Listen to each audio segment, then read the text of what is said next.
you know anyone in Las Vegas who's happy with their internet service? I mean, even if it works, we're all paying out the nose for it. So why? And how did we get here? Today on CityCast Las Vegas, we're talking with Sean Gonsalves. He's a researcher at a nonprofit who says we should be treating the internet like a public utility. Stay tuned, though. Tomorrow, we'll hear from someone in Nevada state government who has a different take. It's Tuesday, January 31st, 2023. I'm David Figler, and this is CityCast Las Vegas.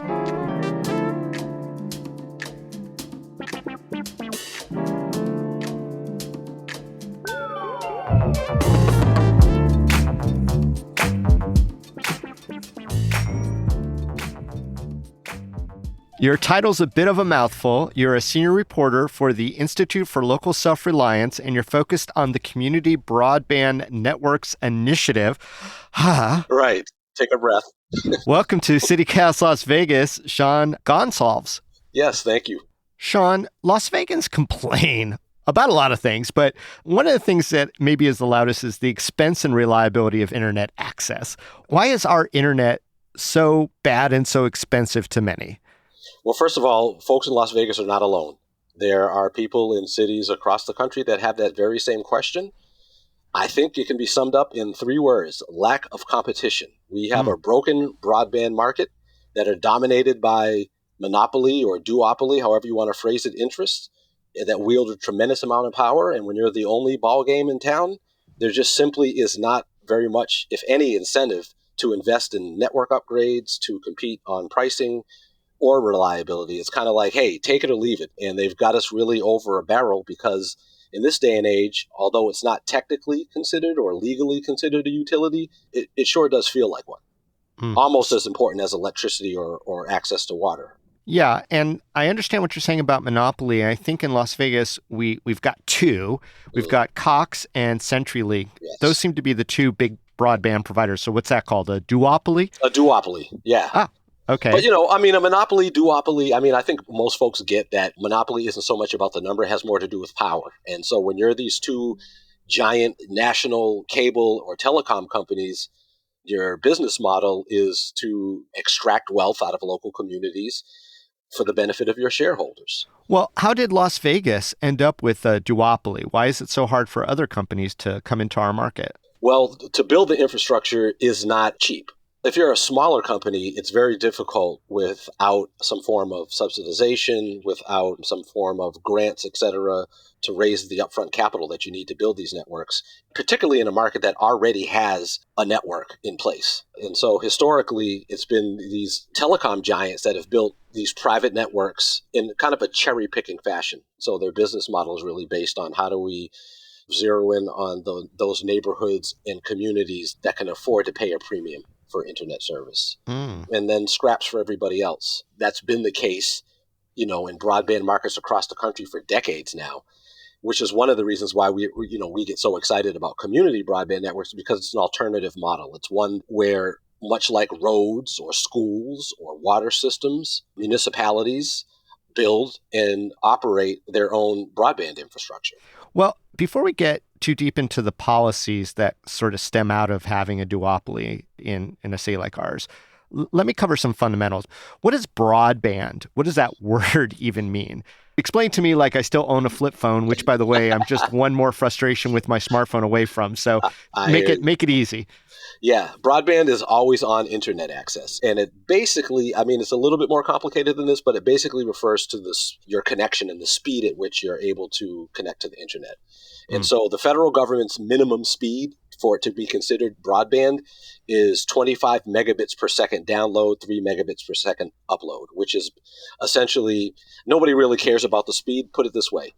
There's no one, I'm sure, that knows anything about this that will disagree that a 25-3 connection is not really sufficient for the average household in terms of when you just think about the number of devices in your house or in a family that are connected to the internet. Sure. Particularly streaming now and all where that.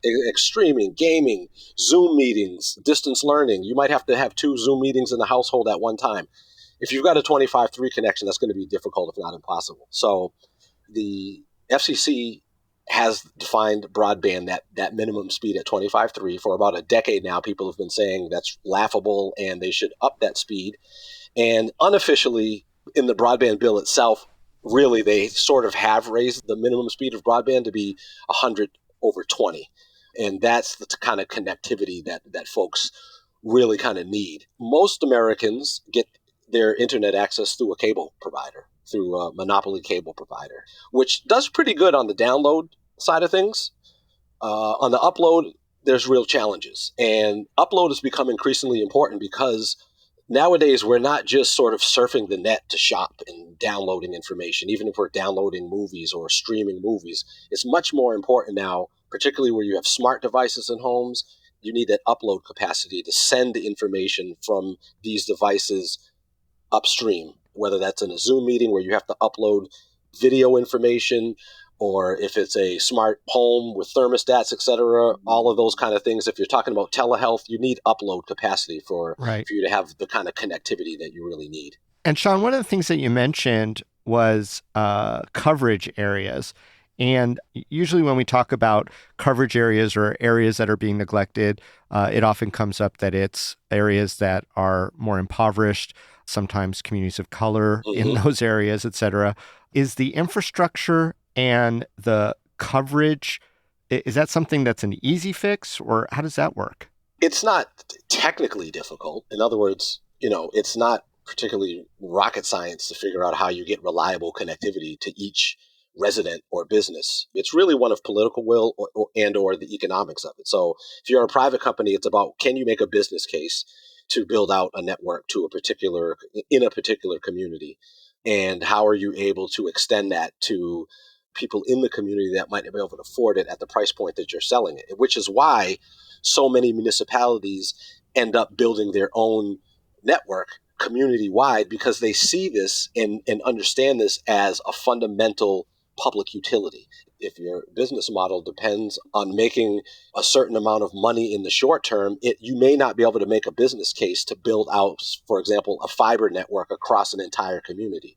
You might be able to only make a business case for building it out to, the wealthier neighborhoods.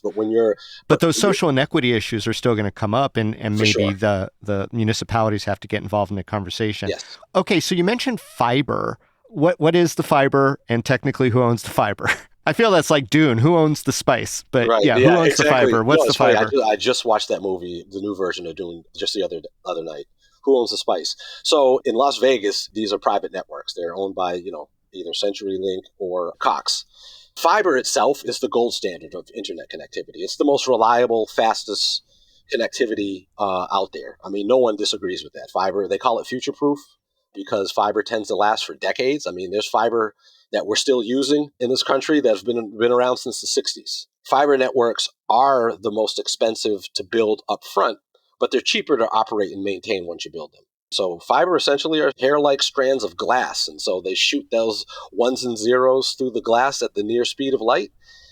Our internet backbone that connects to the various data centers where all of the stuff that we find online actually physically lives. They're connected by a bunch of middle mile networks, which are a little bit closer to where we live in our homes and businesses. And then what you and I are talking about here are what they call last mile networks, which is how does that connectivity get from that middle mile fiber connection to where you are. To where you are. And there's various technologies. Cable companies they have this thing called DOCSIS. It's kind of this hybrid fiber coax system.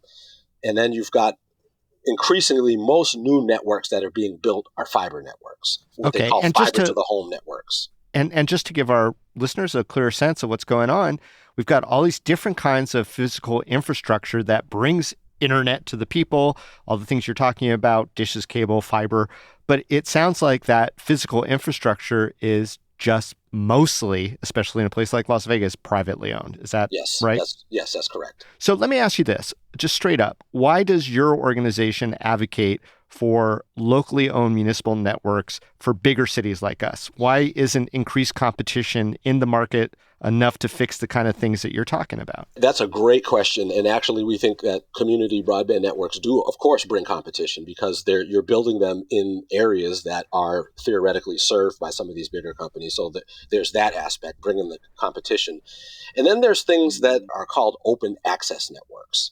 And that's where you really get to the heart of competition. So open access networks are fiber networks that are built and owned by a municipality, but they then lease out the fiber network to whatever private internet service provider wants to use the network. And so these are popping up all over the country. In the state of Washington, the public utility districts have built out fiber networks.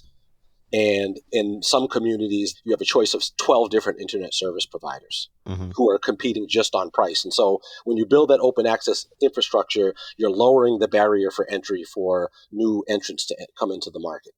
So in that regard, that's one of the reasons why we advocate for them. But on the other hand, it's much more fundamental to us, which is about having that local say and local control and the different incentives. It puts communities in a position to be able to ensure that everyone in your community has access and not just those that can afford it. It also speaks to reliability. These fiber networks, one of the reasons why these companies don't like municipal networks is they consider them an existential threat. They also know that if it's a cable system or if it's a company that offers DSL, they're not going to be able to compete on reliability and certainly not on price. So they go out of their way to discourage communities from even letting this thought pop into their head.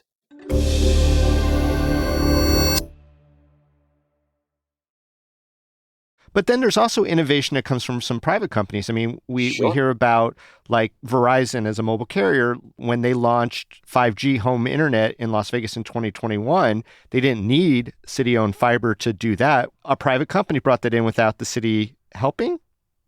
Right. I mean, in terms of just like any other company, I mean, Verizon certainly didn't invent 5G. And in reality, 5G is really more of a marketing thing. 5G doesn't really exist. It's a marketing trick to. Uh-oh. Yeah. Well, you're a reporter, so I'm going to trust you on this. I just think it's either something really good or something really dangerous. That's a whole nother conversation. And it's not even to take a gratuitous knock at Verizon. I mean, look, we're in favor of everyone having access to affordable, reliable internet access, whether it's via a private company or a community network. We're certainly not saying that every single large city or municipality in the country had better build their own network. It's an alternative. And for a number of cities, something more targeted might make more sense. And they don't have to be fiber networks. They could be high capacity wireless networks. Some of the larger cities in the country, they're starting to look at more targeted approaches. So, for example, in Detroit, they're building an open access network in a particular part of the city where there's a lot of low-income people. And during the pandemic, they actually experienced an internet outage that lasted for 6 weeks. Oh, my. Detroit said, you know what? This is unacceptable. And we're going to build an open access network in that part of the city to not only address those connectivity needs, but to also plant the seeds for greater competition in the market, which of course, brings down prices for end users. Right. And so summing it up, I mean, and I think you said it explicitly, it's really like treating the internet as a utility where you could have these public-private, for lack of a better word, partnerships or at least arrangements, and you kind of solve some of these issues that you're talking about. But what do you think would happen in Las Vegas if we built our own municipal network?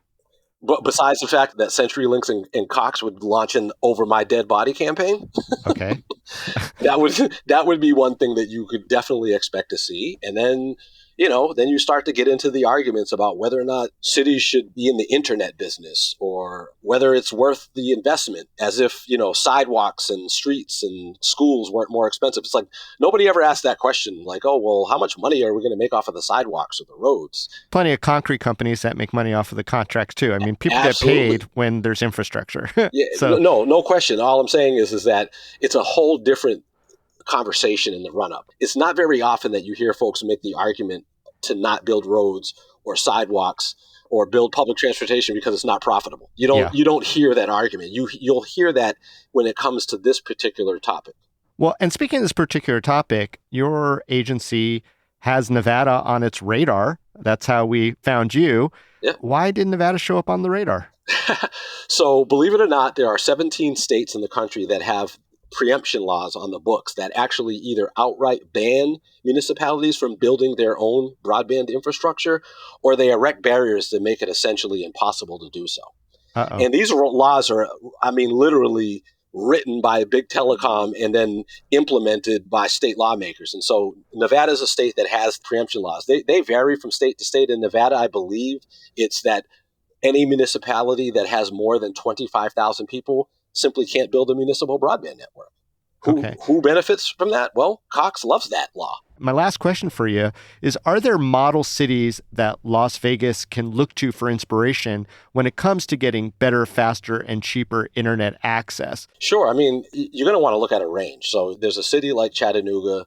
Chattanooga is the golden child of municipal networks. They invested $220 million to build out a fiber to the home network across the entire city. And an independent study that the University of Tennessee did found that that network has reaped that city a $2.7 billion return on investment, just in terms of what it's meant for economic development, et cetera. And so, for example, when the pandemic came along, they weren't freaking out like a lot of other communities. They already had the fiber connectivity, and without having to use the affordable connectivity program that exists now to help low-income families get online, they're able to offer fiber service for free to all low-income households in their area, which is about 17,000 families, for free for a decade. Tennessee is one of the states that have preemption laws, but one of the loopholes is that if you have a municipal-owned utility, you can do broadband. And that's what Chattanooga did, and it put them in a great place to do that. They have a municipal utility, and they were able to overbuild their municipal utility fiber network and extend it to reach everybody in the city. But there's Far Texas that's right now building a fiber to the home network. There are cities like Detroit, I mentioned earlier, in LA County that are right now looking at a much more targeted approach about how they can leverage the federal funds that their city is getting and target particular areas in their community where internet access is there's real barriers to it. There's a range of things, because now in our society, of course, internet connectivity touches on pretty much every aspect of our lives. So most people, I think, see it as a fundamental utility to participate fully in modern society. Although it's not technically classified as such, it's certainly nearly as important as access to water or electricity. Sean Gonsalves, thank you so much for sharing this with us, and good luck with the Community Broadband Networks Initiative as you kind of tap into cities all over the country, right? That's right. It's been a pleasure, man. Thank you for having me.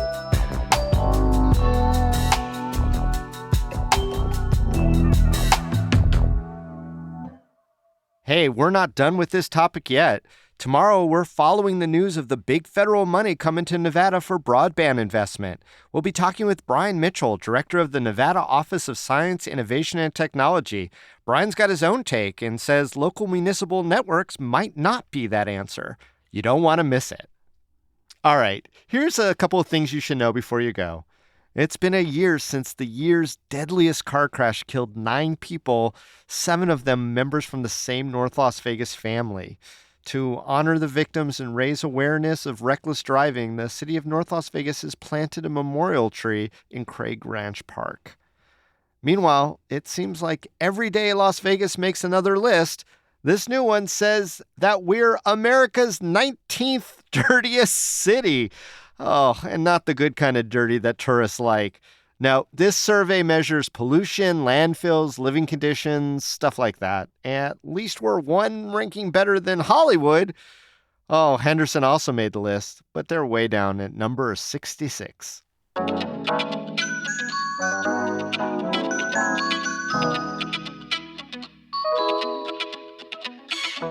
And that's all for today here on CityCast Las Vegas.